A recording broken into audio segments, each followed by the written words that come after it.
Before I send it over to the interview with Adam Smith about his website flipping success story, I want to let you know about a deal that I worked out with Niche Website Builders.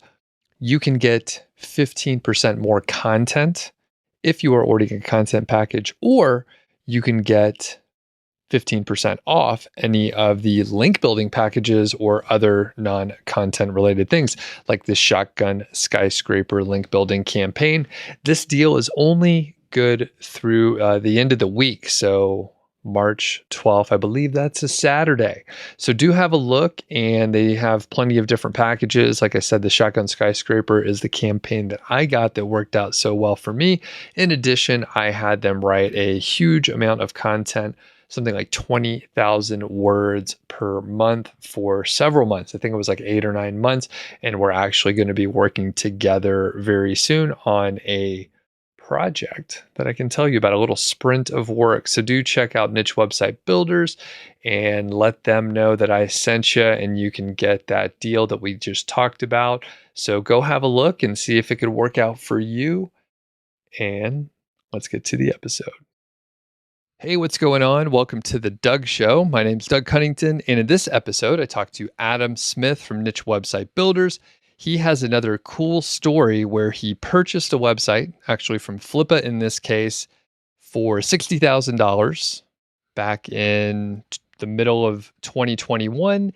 He did a little bit of work on it, really not that much. We're going to go through each one of the steps that he did.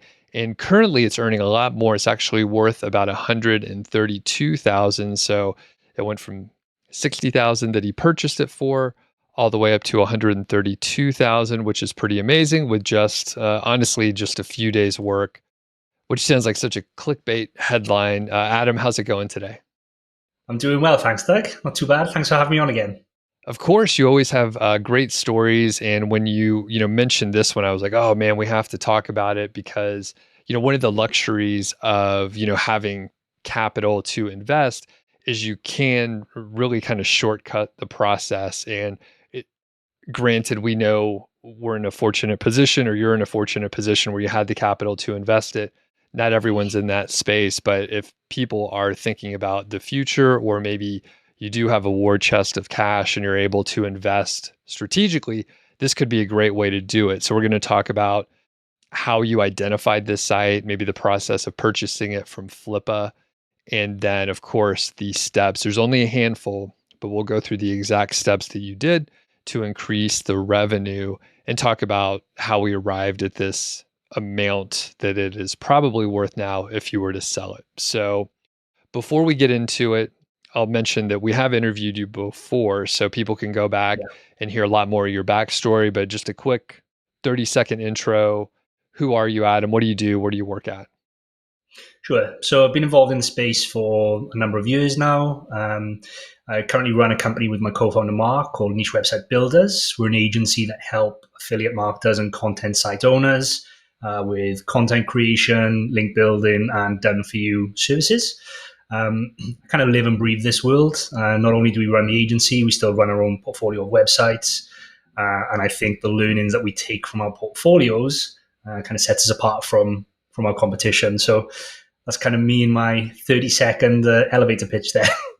Perfect. And to that point, I've actually run into a few agency owners or people that work at agencies that kind of got started working on sites and then couldn't quite figure it out, and they weren't successful, and they thought, well, I'll just start an agency. And everyone's cute, and I'm doing air quotes, and they're like, we got to sell shovels to the miners, blah blah blah, but they can't do it themselves. And I've had people contact me that run the agencies that are profitable, that are like running sites, and they're like, can you show us how we can build our own sites, because like we don't know how to do it.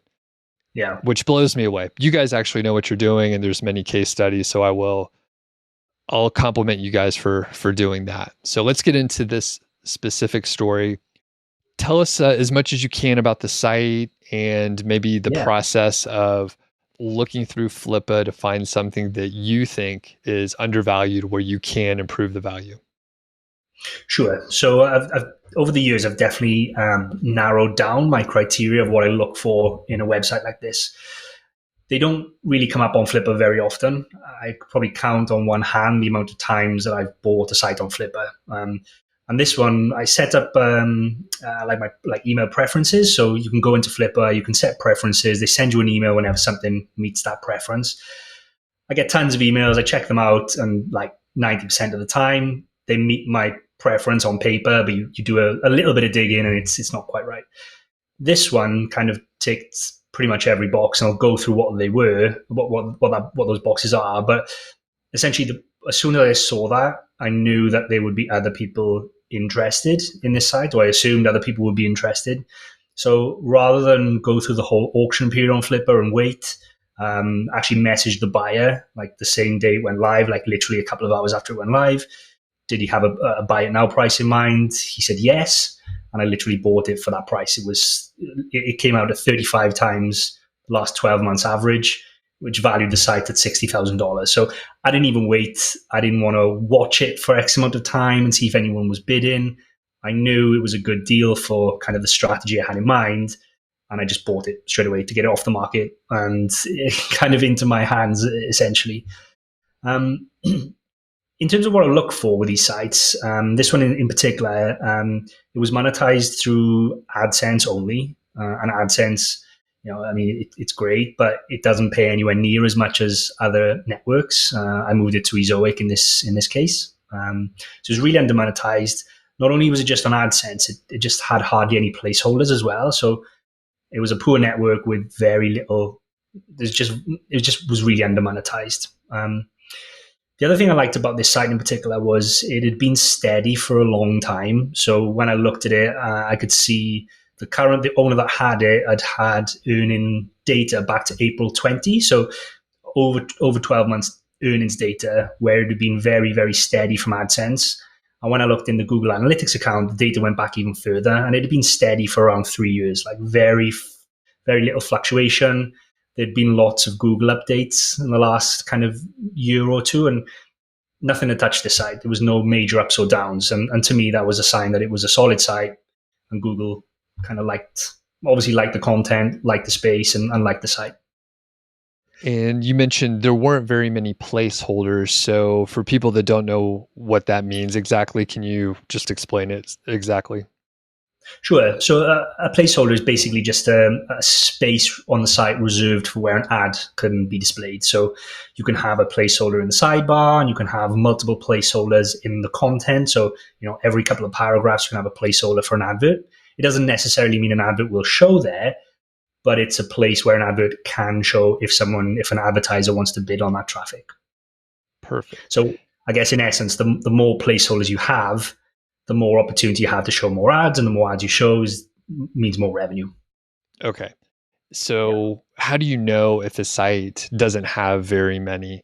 Can you just visually look on it and see oh, there's a shitload of ads. There must be a lot of placeholders. How do you know when there's an opportunity to add more? Sure. So visually, essentially, visually by looking in the content itself, are there lots of placeholders that come up in the content as you scroll through it, or can you see lots of adverts in there? In this case, I couldn't. Another killer one for me in this case was this site didn't have a sidebar, so it was just full width. And at least on desktop traffic, the sticky sidebar advert or placeholder is worth the most money, essentially because as you scroll and read the article, it stays in view. And with Ezoid, every 15 seconds, that advert refreshes and another one shows. So if someone reads, an article for a minute, essentially you're showing them 4 different adverts for that one placeholder, and it didn't have that. So that was a very quick, easy win to add a sidebar widget or placeholder, and increase revenue that way. Got it. And I just want to go back and make sure I understood how old is the site? And you mentioned stability for a pretty long time. So when was it created? And do you know much of the history just from looking through the analytics? Yeah, so it's at least 3.5 years old. That was when the analytics account that I took over had data going back to, but it looks like it didn't start there because the analytics just is at a high number to start with. It clearly didn't start there. So the site's probably older than 3.5 years. I would say it's probably 4.5 years old. Did the person that created it seem to know what they were doing, or was this like an early site? Sometimes you pick up a site and it's like, oh, why did they use this theme? Why did they use Yeah. these plugins? Like they were just figuring it out. So do you have any handle on that? I don't. It's interesting because the person that I bought it off clearly wasn't the original owner. But the site was the most basic site you've ever seen. It didn't even have a logo. When you just install, I think it was on Astra theme, like plain Astra theme. The logo was basically the text, like the text of the site. So it didn't even have a logo. Um, yeah, I don't know what they were doing with it. I mean, I can only assume they bought it and just left it sit there because it was very passive. The content hadn't been updated in a long time, but it was still earning steady and no real fluctuations in traffic. And the few months before you picked it up, I realized that we haven't mentioned the exact earnings, like per month, like on average. So say the handful of months prior to, it looks like maybe it was earning maybe like $1,800, $2,000 per month for the previous 6, 8 months or something like that. Yeah, the previous 6 months before I bought it, the average was $1,700 a month. And then you bought it in August of 2021. So what's sort of the average revenue over the last few months? And we're recording this in the middle of February. Sure. So I never include the month. I didn't include the month of August because there was the transition and things like that. But September to January, the average month is now $3,300. All right. So that's pretty crazy. Like it's almost doubling the revenue just from the handful of things which we're about to talk about. Before we move on, is there anything else that you look for? Maybe you could tell us some of the filters that you set up, but yeah, what kind of earnings are you looking for? What kind of traffic are you looking for? Any key components or metrics to identify what might be a good opportunity?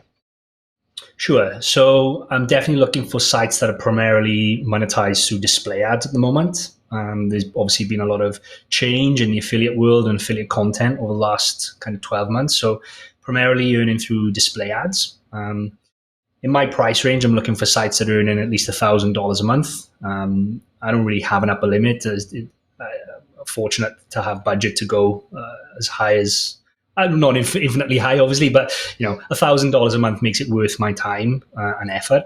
And then ideally, I'm looking for almost problem sites, like doer-uppers. If you were to compare it to like a house flip or something, I'm looking for a doer-upper.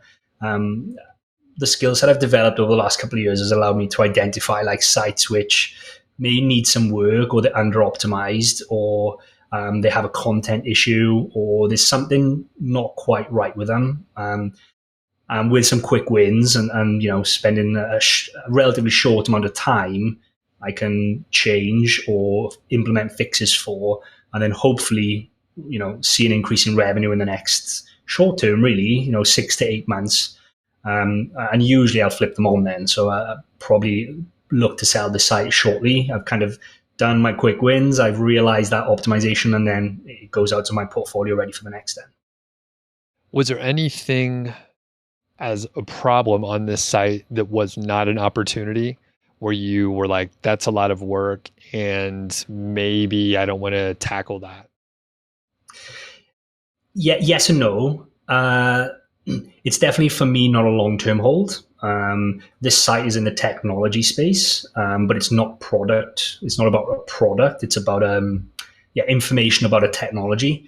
And I personally feel that in the next, at least within the next couple of years, the information this website offers is probably going to be obsolete. So for me, it's not a long-term play. It was a find it, increase the revenue, and then flip it on. So I guess the problem for me there was it's not worth my time and effort to pivot it to another angle in this space. I'd rather just take the money and move away from it. Perfect. Anything else you could think of before we move on to the steps to increase the value and earn more? Um, Not really. I think just as a side note, finding these types of sites is getting quite hard. It's just as a caveat, do due diligence, a lot of due diligence before you buy these types of site. Like this deal to me almost felt too good to be true, because it seemed like, why would someone not even put a logo on there? Why would they not move away from AdSense to another ad network when you could change them up so quick? And obviously I did my due diligence, and it turns out there was nothing wrong. But I've seen so many sites that look almost too good to be true like this, and you think, oh, I'll buy this, even if I just do some quick changes and keep it for a couple of months and then sell it, and then something happens to it, or there's a fundamental problem. So just be mindful that they are out there, but they're very few and far between, and you have to dig through a lot of rubbish sites to find ones like this. Did the traffic change, or is this increased revenue with the same exact amount of traffic? Pretty much exactly the same. Amazing. That's so cool. And I know some people will want to know logistically, as far as the payment, did you go through escrow? Like, how did that part work?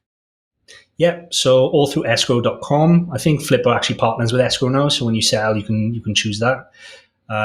We split the fee 50-50, so there's a fee on the buyer and seller side. You can choose one person paid or not, but I think we split that 50-50, and I think we set a 7-day inspection period, and that is basically once the site is transferred over to me, I then have 7 days to make sure that I'm happy with it, to try and get it approved into my Ezoid account, to make sure that it'll get approved, because that's always another danger of buying a site that's with AdSense.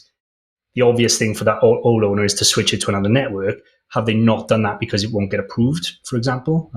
So I've got that 7-day window to try and get it approved, make sure that everything is legit and I'm happy with it before I then release the payment to the seller. And how long should it take to be approved? How long did it take in this case? It depends on your Ezoid setup currently. So I've got an Ezoid account. So with my account, I'm quite comfortable setting up everything myself, adding it to the website, setting up the ads.txt, setting up Leap, setting up the placeholders, and then once you've gone through the integration and you've set all that up, usually takes around 48 hours for Ezoid to then approve it. So the quicker you can set that up and go through the process and get it in, the quicker. If you've got a brand new Ezoid account or you've just registered, before they allow you to add a site, you've got to watch some training videos, and that can take a little bit of time then to get through the training before you can actually get to implementing the site. Okay, and since we're talking about Ezoid so much, we may as well talk about them a little bit more. They're a sponsor of this particular episode, and we love Ezoid. So as far as the placeholders and the setup, I know there's quite a bit of training, but do you personally, Adam, have any tips on how you set it up? Earlier you mentioned, make sure you got a sidebar. The sticky sidebar ad is very valuable. Any other broad tips like that? Yeah, so I now use the Ezoid plugin to automatically generate the placeholders for me. Used to have to use the Chrome extension or add them manually, and I found that was a bit difficult. So the plugin is just great. You just install the plugin, click go, it'll automatically generate the placeholders. You can then log into Ezoid's backend and see how many it's generated. Like usually, as long as that list is big, then I just take it for granted they've added all the right placeholders for me. The other thing that I always take advantage of with Ezoid is the Leap settings, the speed optimization. I think a big part of what we'll talk about next is small site optimizations, and a part of that was site speed. The site was slow because it was with the AdSense, and any kind of ad network is going to slow your site down, but they didn't have any caching plugins. They just were literally doing nothing to increase speed, so it was quite slow. So put it into Ezoid, turn on the Leap settings, set that up. I mean, it's really simple. You turn on Leap, tick the boxes, click preview, make sure the site isn't broken, and then turn it on. It's really as simple as that. And then turn off all your own plugins. Like if you've got a caching plugin, turn that off and that kind of stuff. And then just let it go to work. I always turn on, you can go into the settings, the ad settings, and select what adverts you want to show. I'm quite aggressive. I literally show them all. They've got new enhanced placeholders as well, which I turn on now. And then just make sure, one thing which I see quite often with our client sites is when we're looking at, their Ezoid setup, is when you, by default, in the Ezoid settings, it says just send 90% of your traffic to mobile, tablet, and desktop. And loads of people forget to turn that up to 100%. It's only 10%, but again, it's just these little marginal things. Perfect. Yeah, I think I've forgotten to move it up. So once we finish, I'll turn mine up. The other part with Ezoic that I was going to ask you about is the premium. So some people Yes. are a little scared to do the premium, and you've been on, obviously the site's been on Ezoic for a few months, so I suspect you were invited and you were able to do it. Can you talk about the premium? And some people are scared because you do, like, you technically pay for it, right? Like you have to, Yeah. there's a fee to have the eligibility to put those ads, and some people are like, well, I'm not sure, I don't want to do it. So can you talk about that a little bit? Sure. I'm literally logging into my account to pull up the details. So I'm definitely on Ezoid Premium. I'm on the, what plan am I on? I don't know the name of it. It's the $2,200 a month plan. It's like triple diamond or something. So essentially, I'd pay that $2,200 up front, and then I get access to the premium ads. And in the last 30 days, the premium ads have brought in $3,643. So essentially, I've made $1,400 by being on that premium tier. It covers my cost and a $1,400.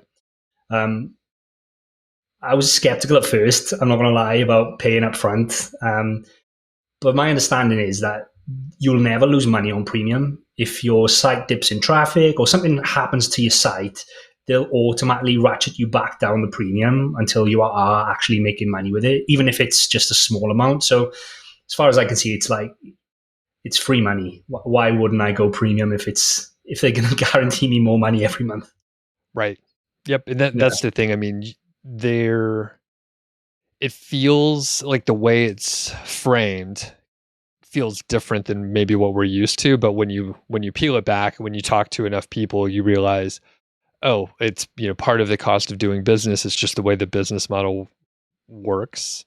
Yeah. And it turns out it's fine. And if you ever wanted, like, if it turned out it's not a good fit for you, you could always turn it off. So, Yeah. okay, perfect. Anything else about Ezoic? No, I don't think so. I think what they're doing is great. I know they've got some new stuff coming out soon, which I think looks awesome. I don't know if we can or can't talk about it, so I won't talk about it yet. But I know they've got some cool things coming out in the pipeline in the next couple of months as well. So I'm excited to test that, and I think it'll help us make more money too. Awesome. Well, cool. Let's talk about some of the other things that you did.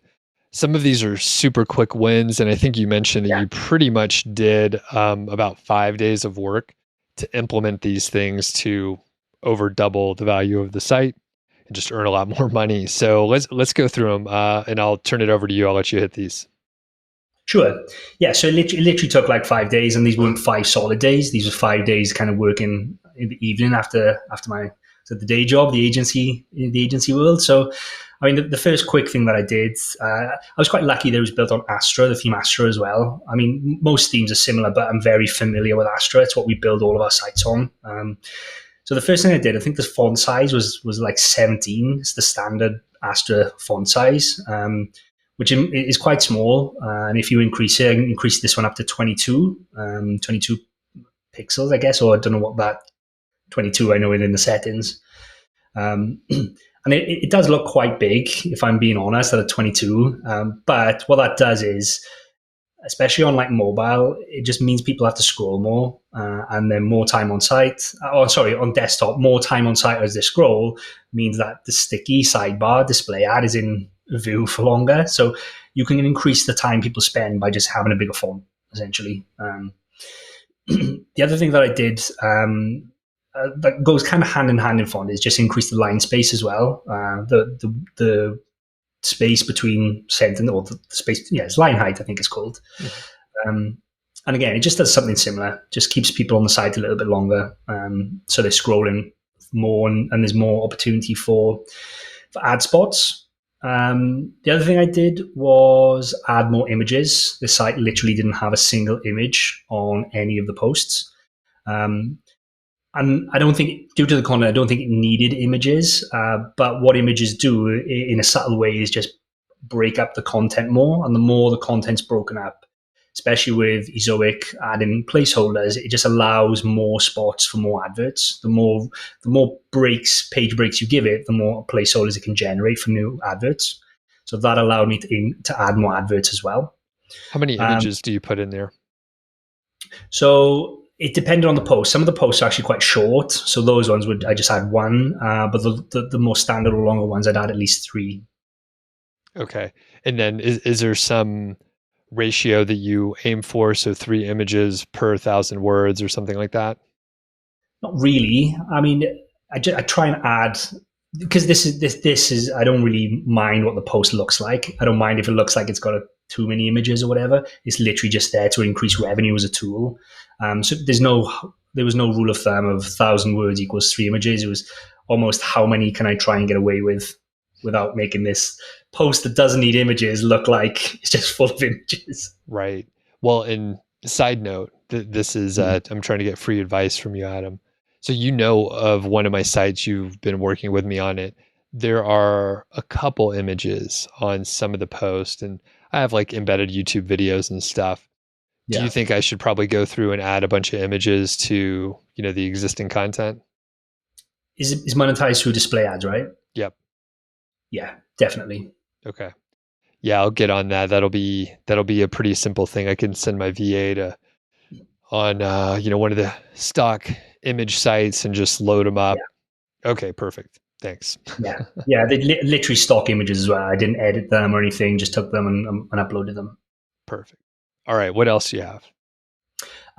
So I added some FAQ questions to the top posts. One thing which I mentioned in my last interview with you, and same with this one, most of the changes I made to these sites, I've always followed the 80-20 rule. I didn't go through this site had I think about 190 posts or something close to 200 posts. I didn't go through 200 posts and add images to them all. I literally went into analytics. What's the top 20% that driving pages that are driving 80% of the traffic, and I optimized those. So for those top pages, I also added an FAQ section. And to do that, I basically put the primary keyword, which is typically the title, into Google and looked at what the people also asked questions were and pulled those out.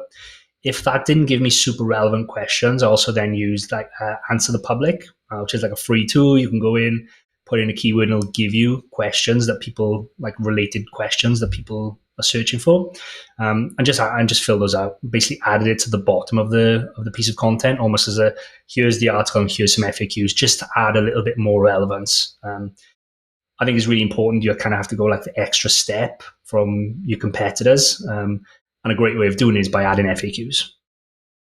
Perfect. And is there a standard number of FAQs that you add, or do you, just as many as you find relevant? Yeah, I try to add at least 3. Okay. Is there a maximum at some point? Are you like, that's enough, just move on? As long as they're relevant, no. But what you find is, especially if you find questions that way, and the people also ask, the first 3 or 4 are usually really relevant, and then they get less relevant until they're not relevant at all, and then you don't want to be adding those in. Yeah, I've noticed there are totally irrelevant stuff, but also sometimes it'll just repeat, maybe in a different format. It's just the same theme again and again. Exactly. What's next? Table of contents plugin. There's no table of contents on here.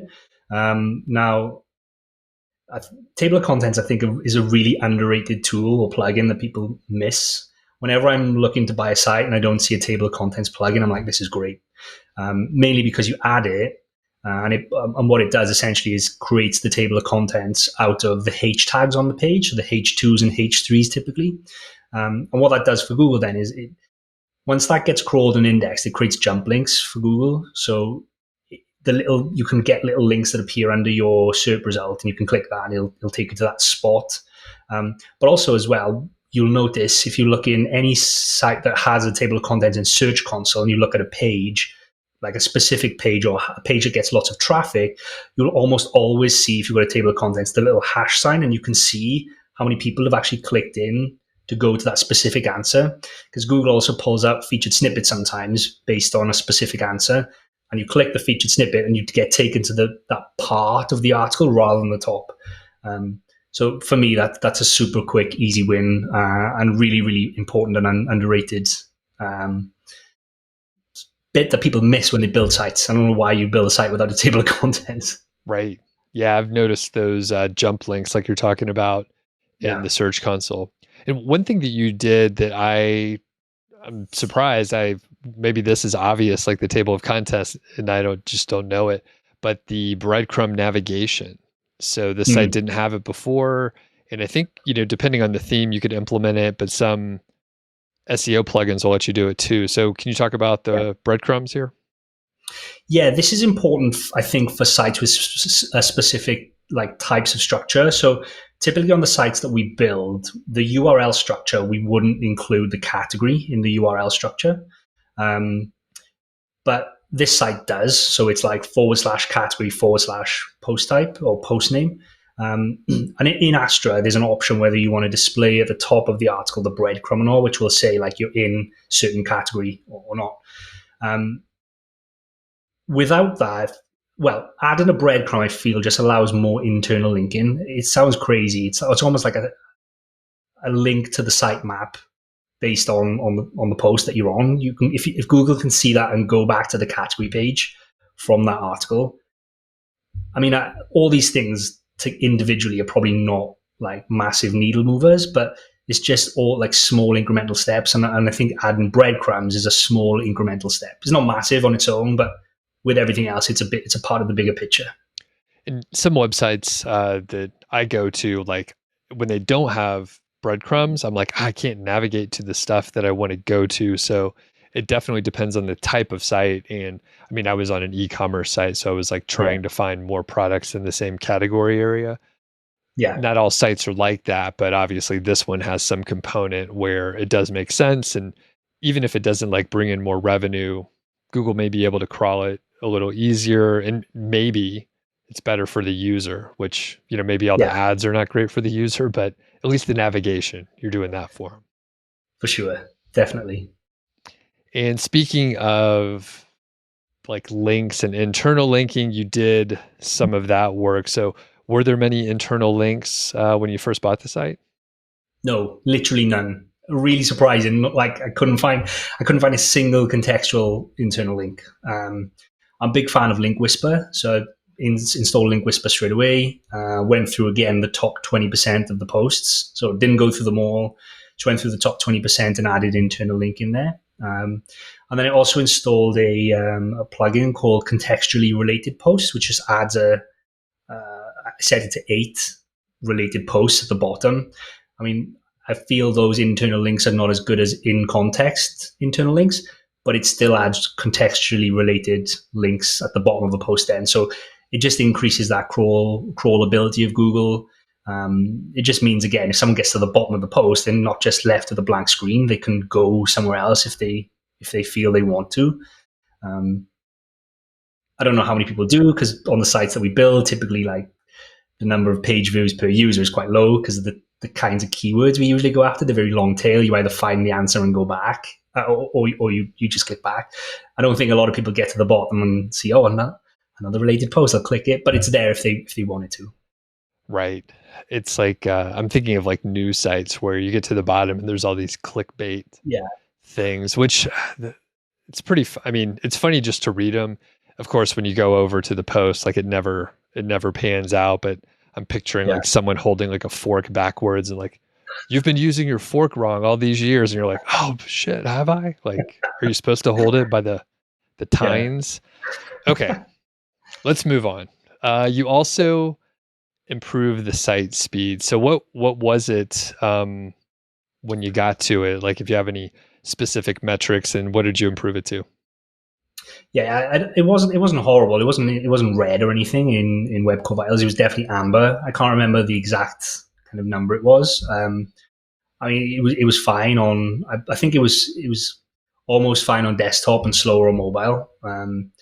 And the only thing I could put that down to, really, because it didn't have hardly any images. There was no videos embedded on the site. It was a very fast, lightweight theme. All I can put it down to really is there was no kind of caching. There was no optimization plugins or anything. And it was running AdSense. So it was like an ad network, and they were doing literally nothing to optimize.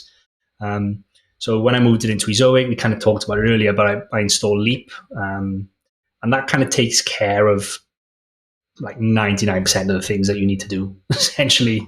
And if I just have a look in my Ezoic account here now, currently is...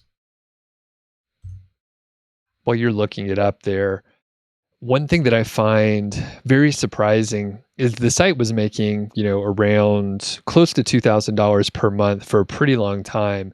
And I'm kind of shocked at like some of the little things that they didn't do. Like you said, whoever you Yeah, bought it from, it seemed like maybe they didn't build it, they bought it from someone else and kind of didn't know what the fuck they were doing. Cause just like little things that like they didn't even put internal links. The no. site speed wasn't that great. Like there were a couple things, and I know you said it was a lightweight theme, but basically if you have no images and you have Astra, like it should load pretty quickly if you're not doing any embedded Yeah. videos. Like there's not many calls, and images are usually what get people. Yeah. It's like I say, it's rare to find sites like that are doing well, that have literally, they just miss all the simple things. The site speed now is on mobile it's 90 and on desktop it's 91, so it's green on both with an ad network, which I mean I'll take that all day. It's not high 90s, but it's green. So All right, cool. And what yeah. one last thing kind of related to the speed is hosting. And one person did want me to ask about this. Hmm. It doesn't really matter what hosting you use, but I'm curious if you did have to switch it. I typically use SiteGround or MDD hosting, but I Yeah. usually tell people like the hosting problem is solved. Like all of them are pretty much the same as long as you don't get a really terrible one. Most of them are Yeah. pretty good. So did you switch hosting or did you just pick up a plan wherever it was already hosted? No, I always switch hosting. I use for my own personal sites WPX. And the only reason I switch is because I pay for a plan with X amount of sites in. So I might as well move it over there. Generally, overall, I've been very happy with WPX. So I've been with them for years. I think the support is amazing. I did have one issue with them last year where, for no reason, or well, it turns out for no reason, they messaged me to say your site's been infected with malware and is sending out emails. We've taken the site offline until we investigate. And I was like, what? Like, this is crazy. And then I said, okay, that's fine. And then it went on for days and days and days. And then it turned into over a week where I was emailing constantly every day, like I'm losing money. My site's losing rankings. What is going on?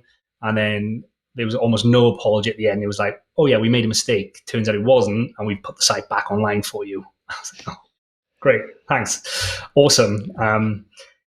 And I probably would have moved away at that point over to Cloudways because that's what we use for our agency. But I've got quite a few sites with with WPX, and I just haven't had the time to go and move them all. And I'm kind of caught in that trap now where I pay every month and I just renew, and I think, oh, I should move it when the renewal comes in, and then life takes over, and next month comes like, oh, I'm going to move those, and then I don't. But then, I mean, that's the one thing over. I've been with them for probably 4 or 5 years, and that's the only complaint I've had in that time. Gotcha. Yeah, most hosting companies are pretty good, and if they're big enough, there's going to be stories just like you told where there was like some Yeah, mistake or yeah, one of the companies that I used MDD, they had a major outage for like all their sites due to yeah, some really small anomaly that happened. And it was like yeah, multiple fail safe things failed in a cascading. Anyway, it'll basically yeah, never happen again because now they have like, they know that that is possible. yeah, So it's fixed and that probably won't happen. But yeah, the pain of migrating is I mean, usually not anything's going wrong. So you don't have to no, do anything. All right. yeah, Well, before we talk about some of the other stuff, which I think we've gone through like most of the things, mm, the other sponsor of this episode is Niche Website Builder. So I could just ask you directly, Adam, about one of your new sure. services, and it's the HARO link building. So Mhm. when did you guys roll that out and what sort of results have you seen? I'm curious about just tiny bit of the process and how you do this. Sure. So it's a relatively new service for us. We launched it in November. So we've been running it live to customers for about 3 or 4 months. But prior to that, we've been testing it internally for quite some time. We've been testing it for a long time because it took us a long time to get the process right. Haro on paper sounds quite simple. For you guys who don't quite know what Haro is, maybe it's basically just a platform where you log in and respond to journalist requests for help with their articles. And in theory, that sounds great. Well, I'll just reply with here's my answer and here's my response, and I'll just get the links rolling in. But it's not quite like that. And we basically managed to get to work internally when one of our content writers is an ex-journalist. He used to be a journalist. And what we found was he started writing the pitches, they almost speak like a different language. Like journalists have their own talk, and we're like, Tim, how are you doing this? How are you getting all these pitches approved? Like our rate went from a success rate went from like 1 in 30 pitches to like 1 in 10. We're like, Tim, what are you doing different than everyone else? And he just showed us basically, and subsequently, Tim now heads up that service. He's now mentoring other writers that we've got that reply, and he's kind of like our Haro team captain now because he understands the world they're in. And it's going great. We're getting some really awesome results for clients, like lots of editorial type links, high quality, high DR links, really relevant. And Haro fits in nicely with some of the other link building strategies we do because we offer a couple of others and they all do something slightly different. So we've got our shotgun skyscraper service, which essentially is, we'll build backlinks to a skyscraper piece of content. And that's great for increasing overall domain authority because on a cost per link, it's really cheap. We've got our guest post and niche edit service, which are great for building to individual posts for pushing like individual posts up the rankings if you're bottom of page 1 or middle of page 1, for example. One part that we've always missed is the ability to build the expertise, authority, and trust through link building, and Haro is great for that. When you reach out as an expert, and we go through the process of creating a profile for your website, we'll create someone on the About Us page, typically be someone from the comms team or the marketing team or whatever makes sense. We'll make up the whole persona. An image from this person does not exist, a whole backstory. And then we reach out as that person. And over time, not only do you get good quality backlinks, but you start to build a digital footprint for that person, even if they're not real, as an expert in the field because they're getting quoted in editorial stuff. And they might say Dave from x-site.com. And Dave might not be real, but it's a great way of building expertise, authority, and trust and building a digital footprint for Dave who's on your site. And I think even if it's not super important now in certain niches, as Google gets smarter over the coming years, is probably going to become important. So you might still get away now with a fake persona, and we do it all the time for lots of our sites. Fake persona, create a backstory, but that's it. You don't go any further. It just allows you to take that persona a little bit further as well. Or Haro allows you to take it a bit further, I should say. Awesome. And you mentioned earlier that I forget who the former journalist was, but can you tell us a couple tips about what he does to help improve the acceptance rate? Yeah, sure. There's definitely a couple of things he does. So the first big one with Haro is timeliness, like reply in as quickly as possible. Journalists want the answer yesterday. They've usually got very short deadlines to work to, and Haro comes out certain times of the day, which means we have to stagger our staff to be sure that we can hit them. The other thing that he's really good at is, what I think we did differently to increase our success rate was the way we packaged up the answer for them. Like rather than here's everything I know about the topic, here is it pretty much polished, finished. They just have to make minor edits before they can publish that quote. And in a very concise, almost less is more. Like this is everything I know in as little sentences as I can make it for you. And push that out. And then other small things around, making sure that we have headshots available, making sure that we link to our, if we've created a LinkedIn profile, or if we've got a, set up the About Us page, make sure we link to that.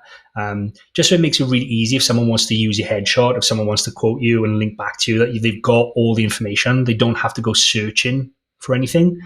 And then the other thing is the way that he talks, I can't put it into words. It's just almost like a different language. They use different terminology.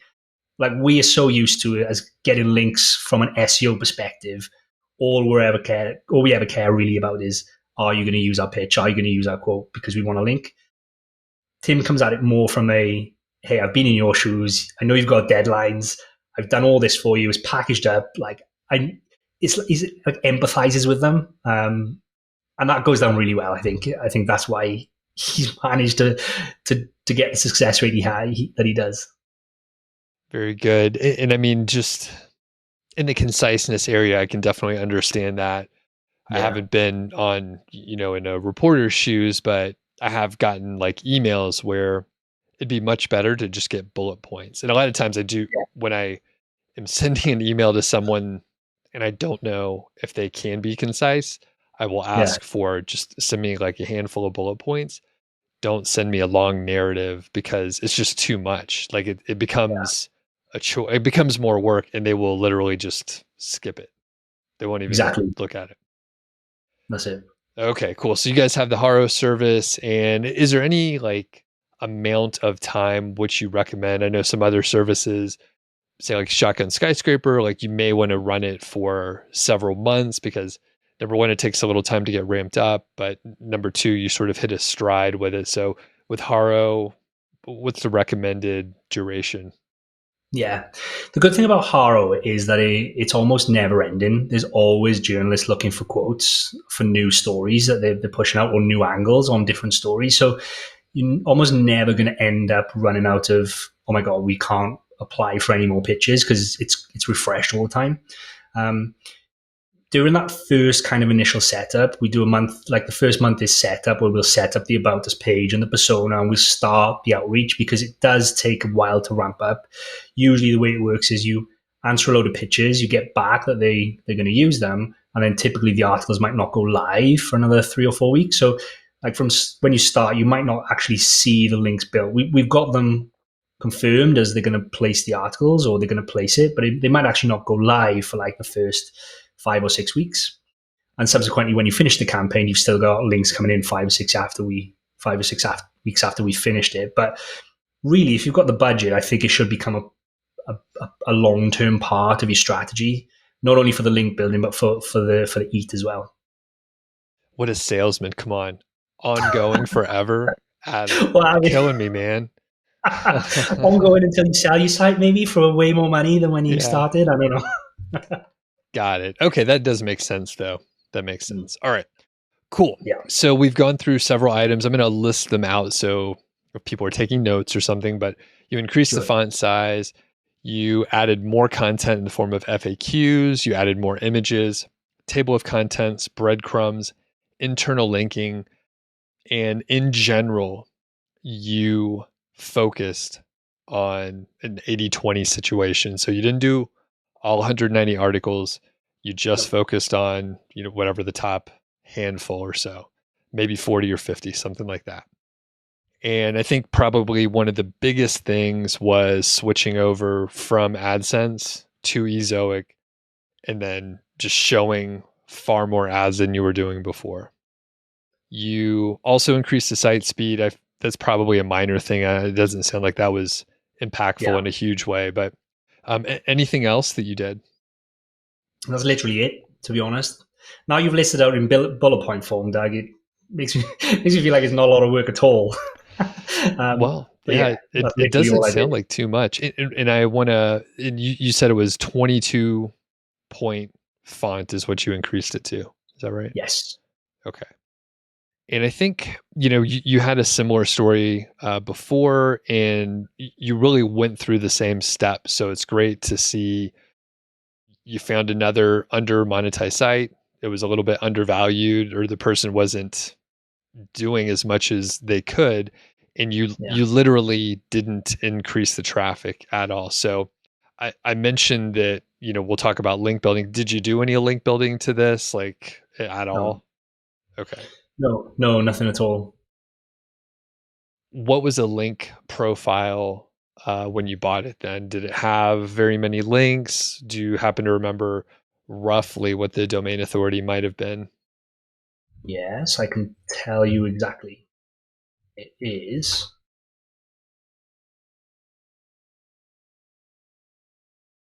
It's a DR25, and it has 388 referring domains.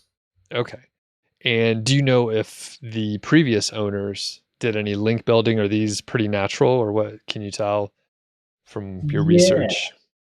it was all pretty natural. Of those 300 nods, a lot of them are, I almost call them like spammy domains. You know, the type that are, they're just like auto blogs, or it's called like keywordresearch.info or whatever it is. It's those types. Hmm. Um, it's also not the type of content that would naturally get links. In all honesty, it's not interesting content. It's useful if you're looking for the specific information, but it's not exciting content. It's not link worthy kind of content. So it it's very unlikely that it would have generated lots of good links on its own anyway, apart from these kind of spammy ones. I think it's because it's been around for several years. The DR is up to 25, more so because it's got lots of lower quality links, I guess. Not necessarily bad links or harmful links, but just ones which weren't built. Okay. Interesting. Yeah, I was going to say that is kind of a higher DR than I would expect for Mm. the spammy links, which I mean, you said 300. It's like, wow, that's quite a few referring domains, but I know just especially a site that has a couple hundred posts, like it can attract just random links over time. And I don't Yeah. know what those spammy links are used for. I suspect they're just linking out to several other sites, and they're, one of the sites they link out to is whatever they're targeting, and you just get caught up in the mix there. I'm just looking. It has got some higher quality links, and I've not looked into these. There's one from AOL. There's one from Nvidia.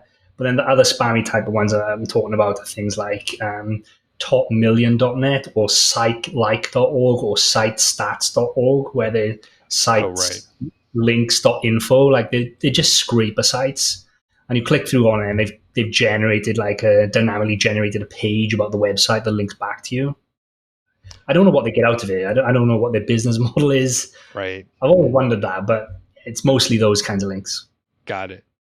Okay. Well, anything else to add before we wrap it up? That's it, really. I think I'm going to be selling the site soon, so if any of your listeners are interested in buying it, there's still a lot of, I think there's content you could add in the short term. I mean, we talked about how it's probably not going to be around in another 5 years or so, just because of the way the technology is going. But there's plenty of opportunity to make lots of money in that 5 years. You can definitely increase it from here, I think. But apart from that, no, that's it really. It's been a pleasure talking to you again, sharing these quick tip wins. Like I say, I think anyone with a small amount of knowledge can go out and do the same thing. It's just identifying the sites up front or finding the sites up front. They're hard to come by, these types of sites. And I'll add in there that maybe you own a site. Like I said, as we're talking through this, I was like, oh, I'm pretty sure I could do one or two of these things that it wasn't relevant when we talked before, but now I'm thinking, maybe it makes a little sense to do a couple of these things. So you may be able to take these tips and then use them on your site that you already have. Maybe throw on a couple more ads, maybe turn the 90% of the traffic through your ad network over to 100%, for example. Just a couple little things to tweak it. Especially, I mean, let's say you're looking, just like you, Adam, you're looking to sell in a couple or short amount of time. Maybe in the next 6 months, if you could boost the revenue by 15%, like that could Yeah. represent a lot of money in the sales Oh, for sure. price. Yeah. And the way multiples are going as well. I mean, sites which have been steady for a long time. It's also a legitimate strategy if you feel like it's going to stay steady, is to buy it now at a multiple today, keep it for 12 months, and the multiple is probably going to gone up, has probably gone up, increased in 12 months from now. Right. Yeah. It's very interesting if you do have a little money to play with. So, all right. Well, Adam, people could find you over at Niche Website Builders, right? Yep, that's it. Nichewebsite.builders. We've got a couple of Facebook groups: Niche Website Builders Facebook group, Niche Website Flippers Facebook group. If you go on the website, there's a contact form if you want to shoot us a message or anything. Yeah, that's probably the easiest way to get in touch. Perfect. All right, man. We'll talk soon. Thanks. Cheers, Doug. Appreciate it.